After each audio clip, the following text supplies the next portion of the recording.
Sylvana, last pickup from LPE. Ang ganda nung combo nila.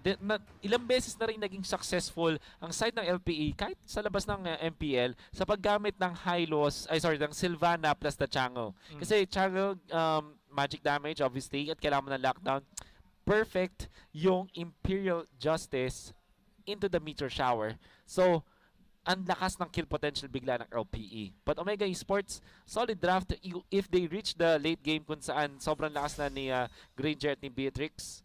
It's gonna be scary. Also, a last thing, I'm sorry about this, but you need to also take note dun sa objective taking potential ng Beatrix. Ang bilis mang tunaw ng Torre, pati na rin ng Lord at ng Turtle. So mukhang fast game ang hanap ni Omega dito for that matter as we go into game number 3. It's a best of 3 series. The final game of the day and the final, literally the final game of the day. Wala na tayong series to follow. Bukas na ulit yung ibang laban. And it is a Beatrix on the gold lane. Pakito on the EXP lane. Man, I like the adjustment mula sa LPE. So na-mention natin kanina na pwede siyang gold lane Chango. At indeed, ganun nga yung mangyayari. So si Arms, instead na mag-Chango siya na yung Sylvana, na alam natin na pwede sila magpalitan. Nung first pick Benedetta mula sa LPE, nag-decide sila, okay, sige, si Bimo na lang yung gagamit as the roaming Benedetta. And this allows LPE na magkaroon ng sobrang taas ng damage output sa lahat ng stages ng game natin, early until the late game, dahil sa coverage na meron ang isang Chango, Yisen Shin, and Barat's combo. And on the side of Omega here, you said it best na Beatrix is an objective killer. Matutunan niya yung objectives. And all Toshi needs right now is to get a lot of space. And speaking of space, Bimo does not have a lot of space to move around here. Ars gets a stun onto Kenji just to keep him alive. And they manage to not secure the orange buff for themselves. But at the same time, nobody really falls down there. Yep. Mahirapan din dito si GZ kasi may nakakabwisit na Benedetta na humahabol-habol sa kanya. If you imagine, Aspects level 4, halfway papuntang level 5 at si GZ ngayon pala magsisimula sa kanyang purple buff. Ryota, dumalo pa para lang din talaga mag-reset. It's gonna be annoying. Unlike yung previous games natin na yung Granger ay nagkaroon ng free farm sa early stages, this time, mahihirapan si GZ. Yan na si Bimo. Oh, diving into the turret, Electro final. Slow, just to secure the kill, pero actually, it was Ars that secures that for himself, and Hayes and Curtizi wants to go for a trade. It is a 1-for-2 trade in favor of Omega. Oh man, I can't imagine kung gaano kahirap ito para kay GZ. You have Sylvana na lakas manggulo, meron ka pa din na roaming Benedetta. It's gonna be difficult para sa Granger. In fact, kanina nung nag-level 4 na si Bimo sa kanyang Benedetta, meron siyang ultimate. Almost level 4 pa lang si GZ nun. Kaya hindi siya nakakontra with the Death Sonata. Kahit nasa likod siya ng kanyang second turret, kinapos pa rin. Malaki na ang difference ni Aspect, pati na rin ni GZ. And this is really looking good para sa LPE. And this is all thanks to the invades na ginagawa ng LPE dito. High impact invades that hindi nahihirapan na si GZ. Paulit din natin sasabihin dito as Hayes flickers in towards the backlines of Ars and Jake the dog. But here comes the Meteor Shower. Aspect will actually fall down there. Omega trying to fight back in this game. The Electro Final Blow will not connect to anybody. Curtizi and Hayes will fall back. Aspect, the only one going down as well as Toshi. The classic combo ng LPE. Minsan ginagamit nila yung Chango kay Arbs. Minsan din naman ay kay Jake the Dog, but it is the same. Imperial Justice, pati na rin Meteor Showers. Shoot na shoot. Wala nagawa yung Omega.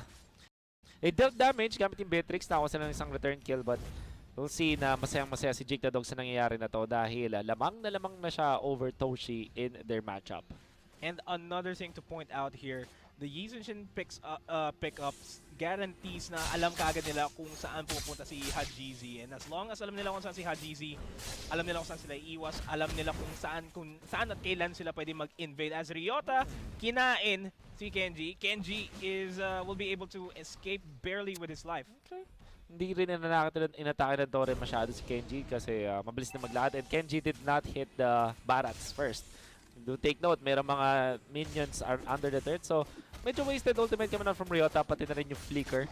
And Omega, confident sila ngayon mag-take ng turtle, or should they be confident though? Yan ang tanong. Should they be? Bimo pops the electro final blow, eyeing out Hajizi, gets the stun up connection, and Hajizi will fall down. Granger is out. Glorious Pathway, defensive usage there, and semi-aggressive as well from Hayes.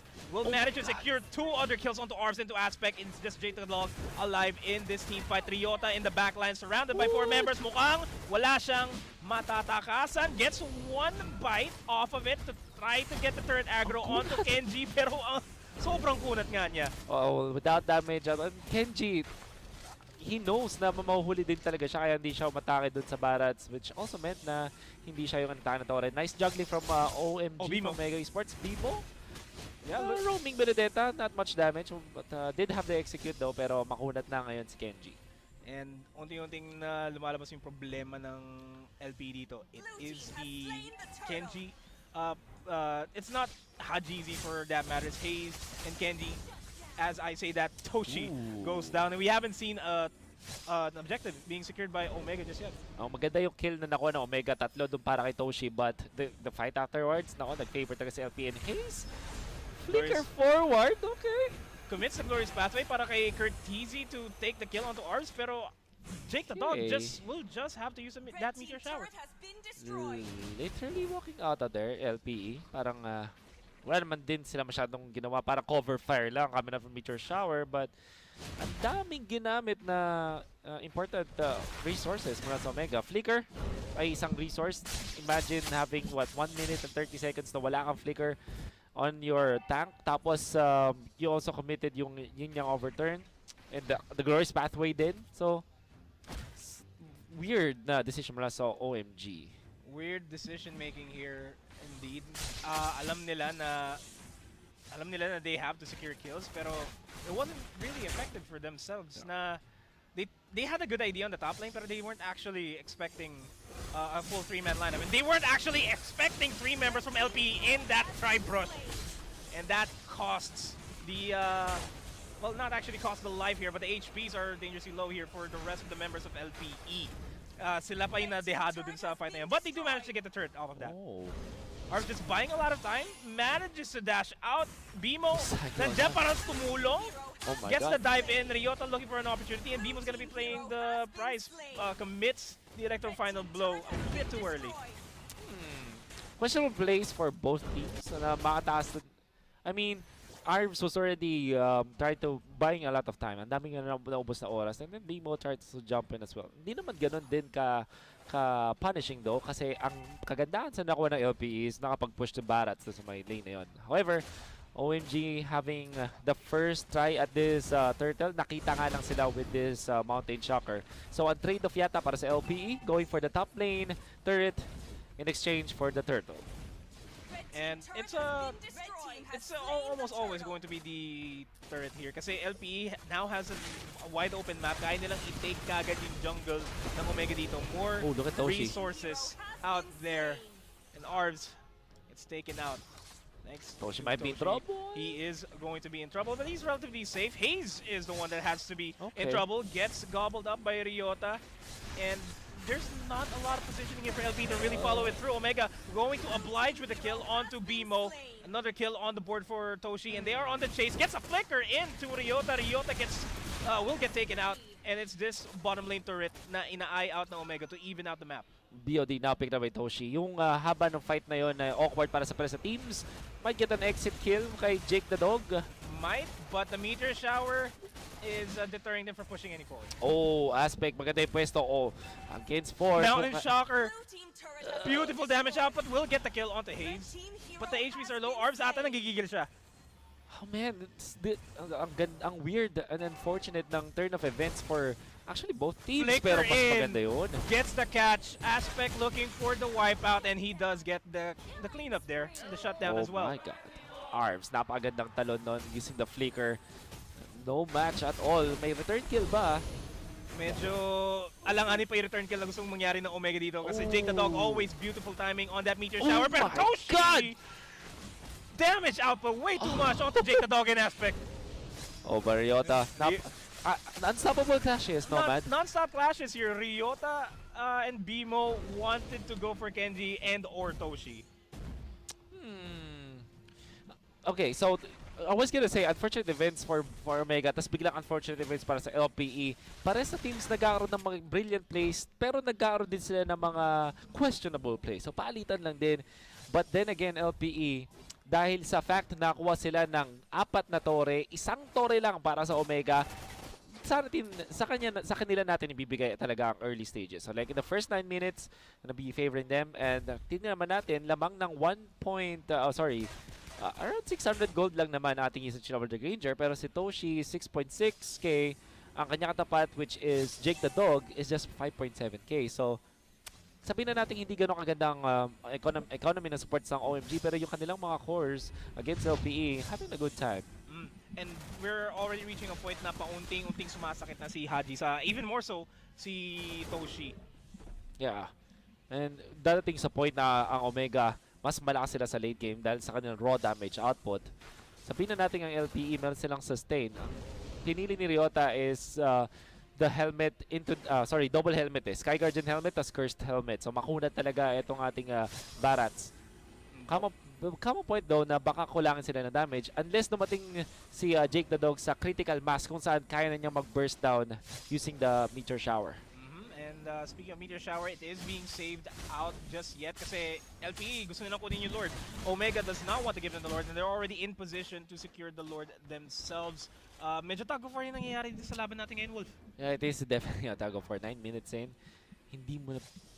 Kahit sinong team dito, hindi kayang ibigay, hindi afford na ibigay yung Lord over the other team. Sobrang crucial. At tingnan mo yung burst. We were talking about this, kung gaano kabilis mang-shred ng Tore, pati na rin ng Lord ang isang Beatrix. Give him a little bit of opening lang. Nako, mabilis yan. That's why LPE are respecting this. Hindi sila nagpapapoke, pero kakasabi ko lang. Hindi nila nirespeto ang bush. And look at the damage outflow from LPE. The Mountain Shockers as well reveals the location of Omega. The Glorious Pathway will be used defensively para mabuhay sila doon. A 1-for-1 trade. Omega slowly getting back into the game. 2 mid laners, flickers committed kay Ryota. And a lot of battle spells din para sa Omega. So I think LPE are feeling confident now. Feeling very confident. Just Kenji and Haji contest this Lord. And let's take Kenji out of the equation as well. And that's a bad decision para sa Omega. Giving up yung kanilang EXP laner. Which also means, again, confident ulit ang LPE. Na-commit nila yung meteor shower nila with that kill. But I think that at that moment ay goods na yun para sa kanilang team. Bimo, ang ganda ng pwestuhan for scouting. At hindi rin nagpapatay. That is also an aggressive Glorious Pathway committed by Haynes, pero wala mismo nag-follow through. And that does apply the slow onto LPE, but it's not slowing them down with this team fight. Wow, LPE, the better decision making dun sa Lord area.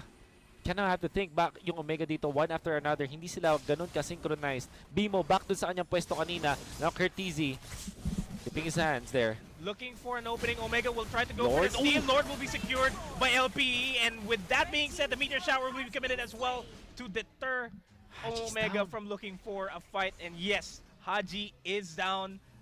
That's 1 burst damage out of the equation for Omega. Simple mathematics yung LPE. 4 versus 5 yung fight around the Lord area. Hindi nga actually naging 4v5 kasi yung ibang members pa ng Omega ay hindi handa nung tinry na gumawa ng play ng ibang members ng Omega. Bimo, napakaganda nung pwestuhan around doon sa Kramer area, doon sa may top lane. Makita nyo yung parang beetle na jungle creep. 2 beses siyang nandun at hindi man siya nakakuha ng kahit anong stun or initiation.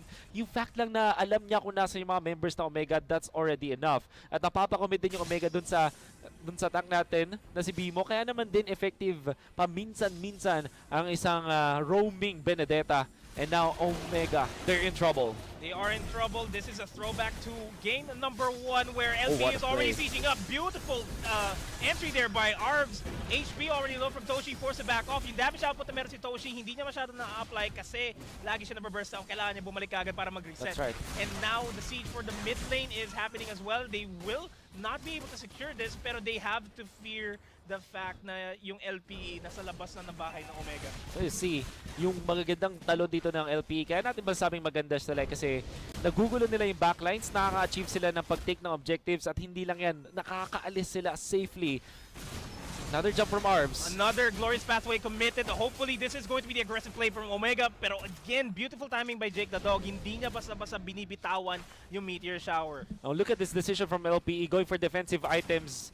Kaya ang kukunat nila.